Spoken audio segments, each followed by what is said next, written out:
Good morning, everybody. 13 sports sessions today, 5 gold medals. Just give you a little bit of media coverage news. So Saturday's audience, the first Saturday audience, was the most watched Winter Games day since Sochi and double that of Beijing. That's FMNBC. So they're very happy indeed. And just to say that we also have a figure that the athletes posting have had in total from our research, 1 billion engagements from the athletes themselves, not from us, from their various different handles. I'm going to hand over to Luca, my colleague Luca, to do the introductions. Then obviously we have a full team. Please sort out your headphones and translation now, because there won't be time when the answers come. So Luca, over to you. Grazie Marco, buongiorno a tutti, benvenuti. Nuovo daily press briefing. Oggi giornata che prevede l'assegnazione di 5 medaglie d'oro. Verranno disputate 9 discipline in 6 venue diverse di gara. Ieri giornata estremamente positiva, sono stati venduti oltre 62.000 biglietti. Anche in questo caso sono state disputate 9 discipline in 9 venue di gara diverse. C'è grande soddisfazione per come sta reagendo il pubblico e come sta reagendo l'organizzazione e l'accoglienza nelle venue. Un particolare orgoglio lato nostro come comitato organizzatore per i risultati ovviamente ottenuti dagli atleti e dalle atlete italiani nella giornata di ieri. Vi presento gli speaker oggi con me al tavolo. Lato comitato organizzatore Andrea Francisi, Chief Games Operation Officer, Christophe Duby, IOC Olympic Games Executive Director e Pierre Duchey IOC Sport Director. Andrea, ti lascio la parola. Buongiorno a tutti, benvenuti. Sono giornate per noi assolutamente importanti, ma lasciatemi dire fantastiche. Ovviamente stiamo vivendo con grandissimo entusiasmo tutto quello che sta succedendo nei territori coinvolti da questi meravigliosi giochi. È un entusiasmo che cresce non solo all'interno delle venue con una grande partecipazione di pubblico, come vi ha rappresentato Luca, ma che coinvolge tanti altri elementi che fanno parte dei giochi. Ieri abbiamo avuto modo di verificare la grande partecipazione all'Arco della Pace a Milano, così come grandissima partecipazione da parte di spettatori nei vari live site che sono stati attivati non solo a Milano ma in le altre città che ospitano i giochi. E oltre a questo abbiamo avuto un feedback estremamente positivo da parte dei partner, perché anche presso le loro attivazioni c'è stata una grandissima partecipazione, entusiasmo che ovviamente principalmente verifichiamo all'interno dei villaggi, che spesso noi viviamo solo ed esclusivamente come aspetti operation, ma in realtà sono le case di questi giochi, e quello che vediamo da parte degli atleti, che poi sono gli attori principali delle Olimpiadi, è una grande positività rispetto a tutto quello che riescono a trovare all'interno dei villaggi. Altro elemento che ci conforta sono le immagini che vengono trasmesse. Credo che sia chiaro a tutti la bellezza delle venue, ma soprattutto la bellezza dei paesaggi che riusciamo a offrire in tutte le venue, soprattutto ovviamente quelle di montagna. E poi, visto il grande successo che sta avendo la delegazione italiana, la delegazione azzurra, ci tengo a sottolineare un elemento evento importante che è stata una delle grandi scelte che ha fatto il comitato organizzatore rispetto soprattutto alla definizione, alla costruzione dei field of play. Mi riferisco in particolare alle venue con il ghiaccio. Credo che sia sotto gli occhi di tutti il successo della pista dello speed skating. Come sapete è stata una grandissima sfida perché è la prima volta che viene realizzata un'Olimpiade su una superficie così importante, ma una superficie temporanea, e il risultato si vede dal punto di vista sportivo visto che si stanno realizzando dei record. Christophe. Grazie Andrea. Do you mind if I go back to the opening ceremony? We, for quite a long time, have been speaking about the opening ceremony as one that has to work for the athletes. I'll go to numbers afterwards, but have you seen the comments from the athletes, especially those in the clusters? Outstanding. You know, the day after, I just saw Madame Goggia and then Madame Brignone commenting on the experience of a lifetime, and can I say that puts a smile on everybody's face, including you, I would hope, because demonstrating that this ceremony can work and can for the first time involve all athletes, including those up there in the mountains, is fantastic, and I really love the comments they made the day after. The ceremony worked from all standpoints, actually. I've got here some numbers, and it's 90%, 70 plus, 90%, 90%. Have enjoyed the opening ceremony, 90%. Most memorable Olympic Winter Games ceremony, over 70%.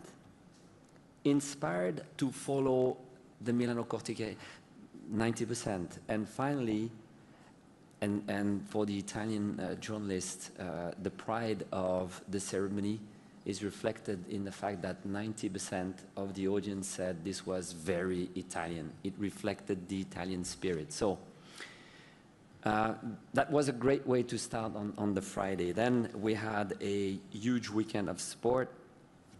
Pierre will talk more eloquently about it, but it was quite something. And we had a mix of everything this weekend. We had, of course, the emotions, the medals, the joy. We also had the accident, the injuries, the thrills on one side and the chills on the other, the pleasure and the pain. Put it every way you want, but it was an incredible weekend of sport. And look at these images, right? This is incredibly spectacular. And allow me this comment as well. Any of the photographers in the room, any cameraman out there is doing an outstanding job. I think we've never seen sport at that level on TV or any other screen, so congratulations. From an operational standpoint, the system is stable. And you know, it really matters when on day 3, and this was today, the IOC president is able to say, no more coordination meetings.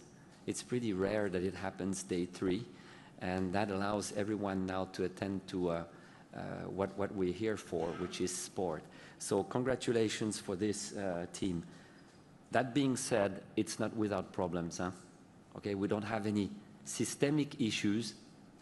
That is really important. Do we have problems here and there? Yes, absolutely. At VSAs, at PSAs, for you, the journalists, for us in the Olympic family, yes, we still have problems, but we have a team that is amazingly responsive. And when I say the team, is not only Milano-Cortina, but it's also all the authorities that have to contribute to smooth operations. So to you, Miko, as a team, congratulations for everything you've done. And I'll be fully complete when I will have covered also the one thing that is really at the very center, which is the voice of the athletes. We had today an intervention from one of our Athletes Commission member. So, you know, you go through all the stakeholders around the room and then come the athletes, and she said, I can only hear praises about not only the quality of the fields of play, but exactly that point that you saw in Anterselva, huge crowds. And she mentioned Nordic in particular, with spectators along the course. And that, I say, hat off to everyone. It's difficult to do in the Olympic Games context, and it works. Thank you so much. Thank you very much, Christophe. And I should say that if you are interested, although those findings are on our, or will be on our website, so we can get the full research later on if you're interested. Okay, as ever, we will take any questions you have on whatever topic, but obviously, if you have an opportunity to speak to some of our key people here today, so if you want to start with those questions, that would be good, but I'm not stopping anything else. So yeah, lady in the front here, and then gentleman down there. Thank you. Hi, Emma Smith, BBC Sport. There's been a few cases of athletes' medals breaking. Breezy Johnson, Alicia Liu, both for the USA, the gym and biathlon team. I was just wondering what you guys as the organisers are going to be doing about that, what the issue might be, and whether or not you're going to be replacing the medals that are broken for these athletes. Thank you. I think that's probably a question for Andrea. Yeah, Andrea? Grazie per la domanda. Siamo a conoscenza della situazione, abbiamo visto le immagini, ovviamente stiamo cercando di capire nel dettaglio se esiste un problema, ma ovviamente abbiamo massima attenzione a questa vicenda, essendo la medaglia il sogno degli atleti, e quindi vogliamo che ovviamente nel momento della consegna tutto sia assolutamente perfetto, perché lo riteniamo davvero il momento più importante, quindi ci stiamo assolutamente lavorando. Sorry, I don't actually have the translation, so I couldn't. Would it be possible to have an answer in English? That's my fault, but would it be possible to have an answer in English? We can give you an answer afterwards, save everyone hearing it again, if that's okay. Have you got a translation system there, or? Okay, can we? Has everyone got translation that needs it? Yeah, I think so. Okay, gentleman here, and we'll move slowly back. Yeah. My French colleague there.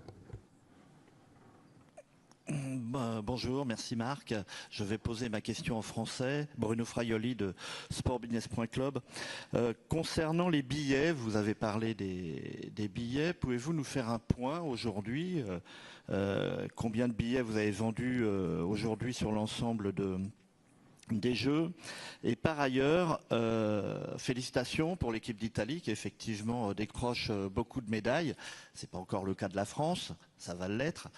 Et est-ce que vous avez aussi monté, comme à Paris, où on nous a confié qu'à Paris, on avait mis des disciplines où les Français pouvaient décrocher des médailles d'or au début, comme le rugby ou le VTT. Est-ce que vous aussi, vous avez fait en sorte pour mettre les plus grandes chances de médailles italiennes sur le début de la compétition, afin de faire monter la popularité auprès des Italiens? Merci.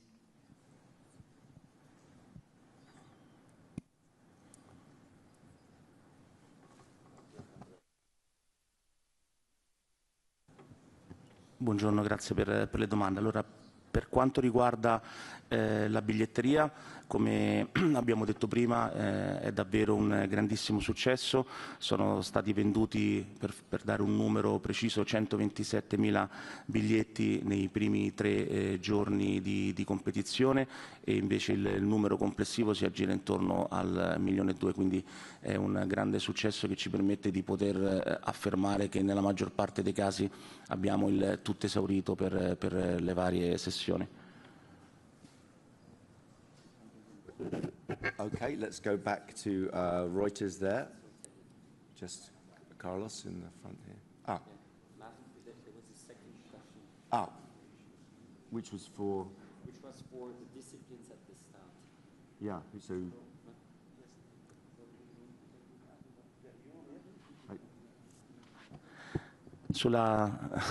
Scusi, pensavo... allora, per quanto riguarda il programma, no, non è stato fatto questo ragionamento. Ovviamente l'Italia ha il vantaggio di poter giocare in casa, ma non può avere ulteriori, chiamiamoli, favoritismi. Quindi il programma è stato programmato esattamente come doveva essere, senza nessun cambiamento specifico. Thank you, and apologies for cutting off that answer. Okay, let's go to Reuters, to Carlos. Thank you, Carlos Groman from Reuters. A question for Andrea, a question for you, Mark. Andrea, how important is it that Italy has been successful at the very start of the Games? We've seen past Olympics, also Winter Olympics, where the hosts have struggled to shore up enthusiasm because of a lack of medals. So how important is it that the host has been collecting medals from the very start? And a question for you, Mark, because I probably won't get a chance again. President Trump called your invited athlete, Hunter Hess, a real loser. Is Hunter Hess a real loser? Thank you.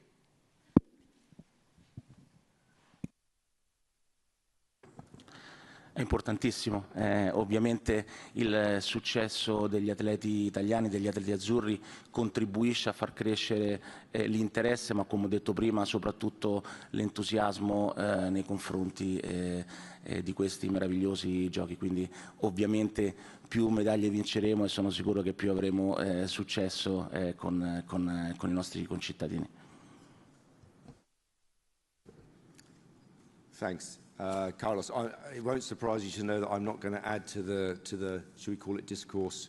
I won't comment on the statement of the President of the United States, nor would I on another head of state either. I think USOC, USOPC have made a statement which is out with the media, and I think we join ourselves to that statement. I don't think I've got anything more to add at this stage. Okay, let's go FRZ. Thanks, Mark.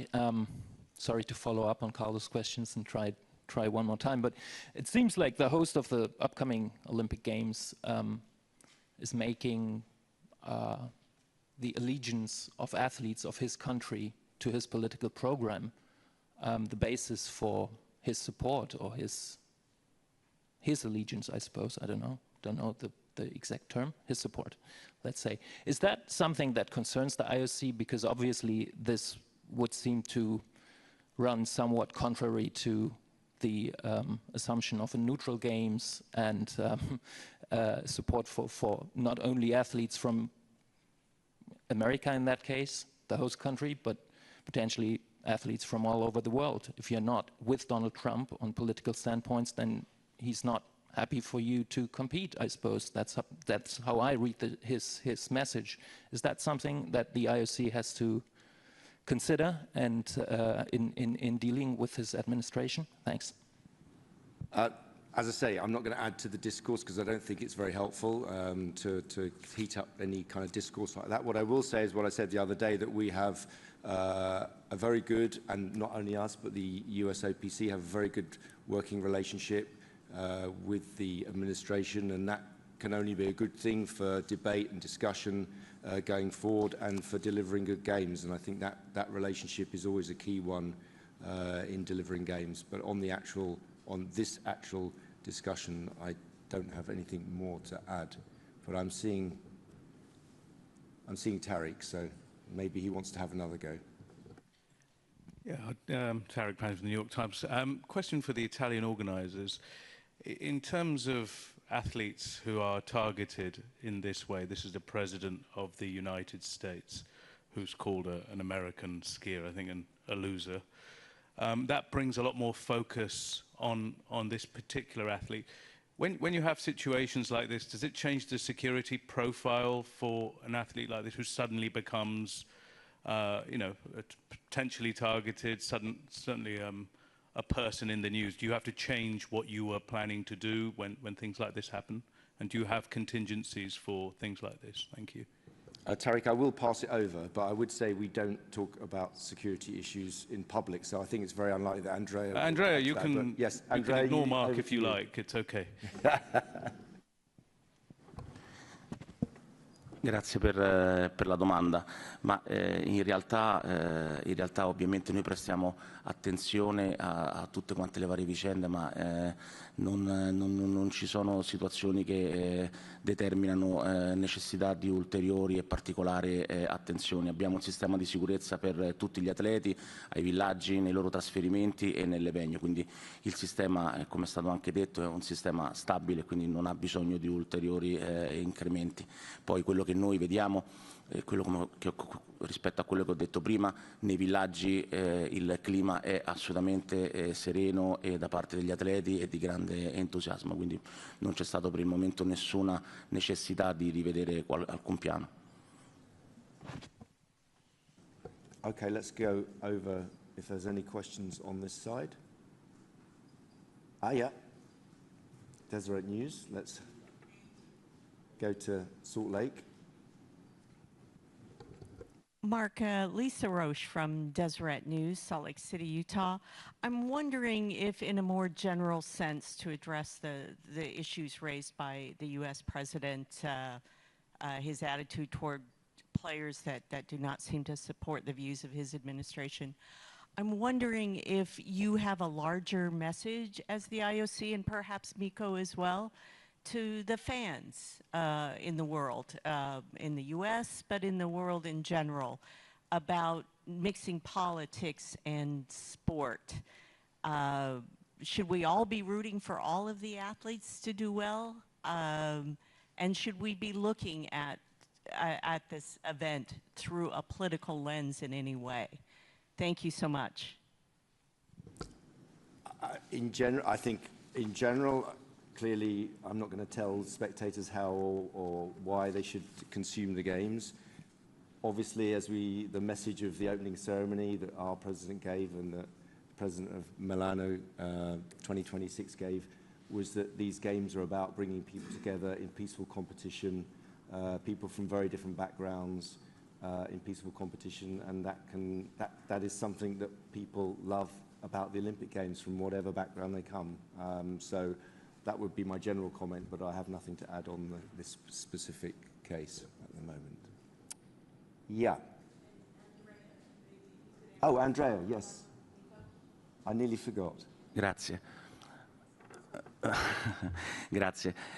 Allora, rispetto a quello che è il rapporto che noi abbiamo con gli atleti, il nostro compito, come ha detto Mark, citando il nostro Presidente, è quello di garantire la migliore esperienza. Noi ci preoccupiamo di questo, la migliore esperienza che deve essere vissuta nei villaggi e poi ovviamente nelle venue. Quindi noi cerchiamo di offrire il massimo con la nostra accoglienza per permettergli di poi poter avere la miglior performance sul field of play. Tutto il resto lo teniamo assolutamente fuori.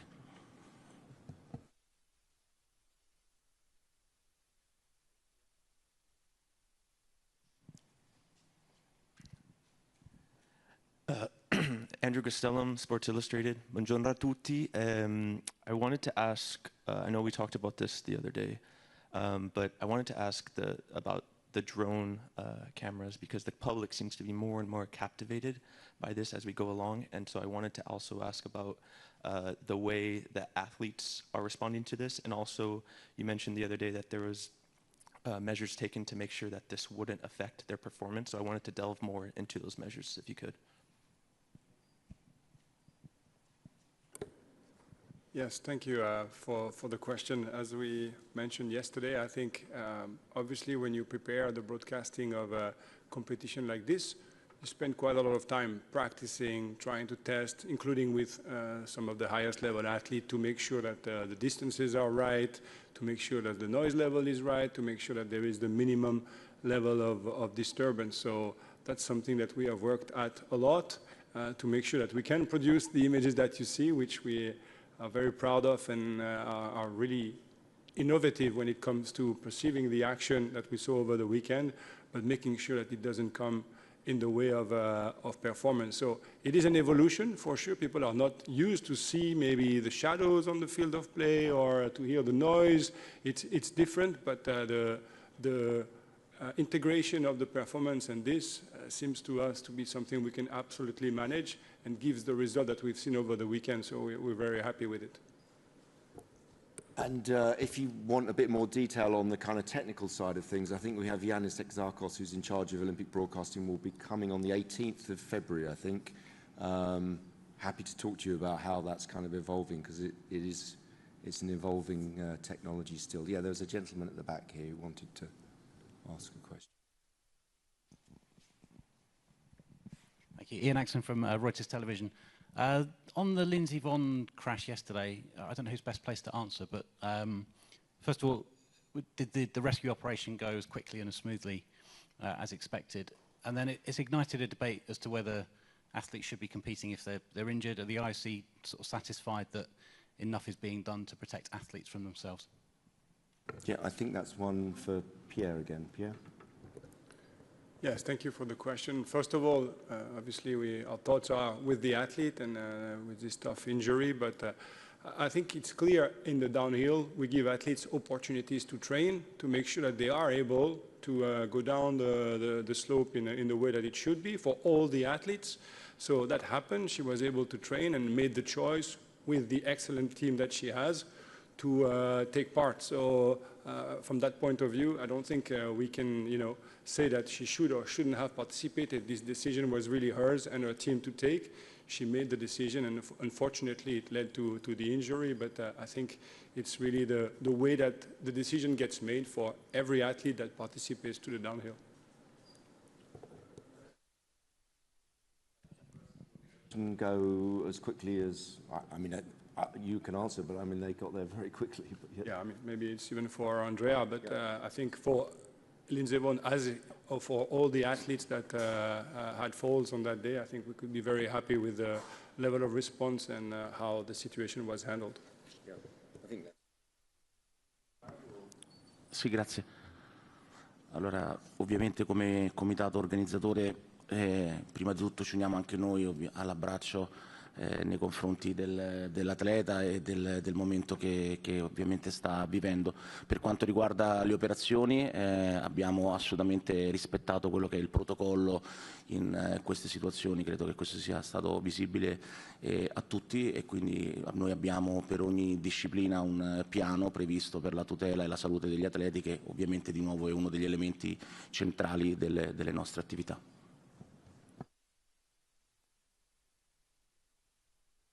Okay, I think it's going to be short and sweet today.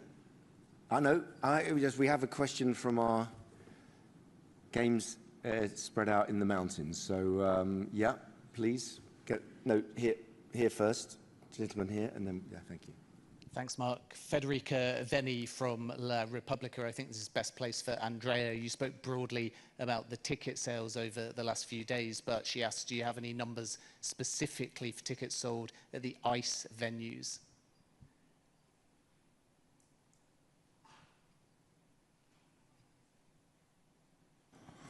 Sì, ovviamente esistono dei numeri precisi per ogni venue e soprattutto per ogni sessione. Innanzitutto colgo l'occasione per correggermi, se no i miei colleghi della comunicazione mi rimproveranno. Per le prossime settimane i 127.000 biglietti sono riferiti ai primi 2 giorni di competizione. Comunque sì, abbiamo un dettaglio analitico, ripeto, venue per venue, sessione per sessione. Per quanto riguarda le venue di Milano e del ghiaccio, abbiamo queste informazioni, ma quello che possiamo condividere è che abbiamo sostanzialmente in quasi tutte le sessioni lo stadio completamente esaurito.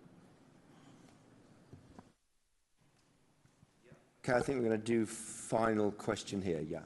Philip Barker, this is actually on behalf of the cricketer, looking ahead to LA 28 on the day that Italy play in the T20 for the first time.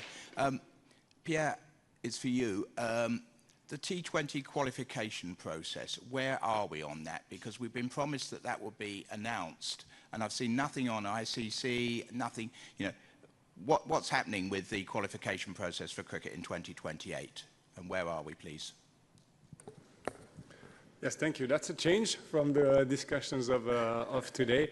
But as you've seen, we validated already a number of qualification systems at the end of the year. We validated a few more during the executive board in Milano, and there's a few more still to come. We have time until June, so we are working with all of the international federation to make sure the systems are following the due process. They are meeting all the criteria, so there's nothing to be worried about. It's just that we have to do all of the qualification system by June. So it's just a matter of time for this particular qualification system to be approved, but we are actively discussing with the Federation.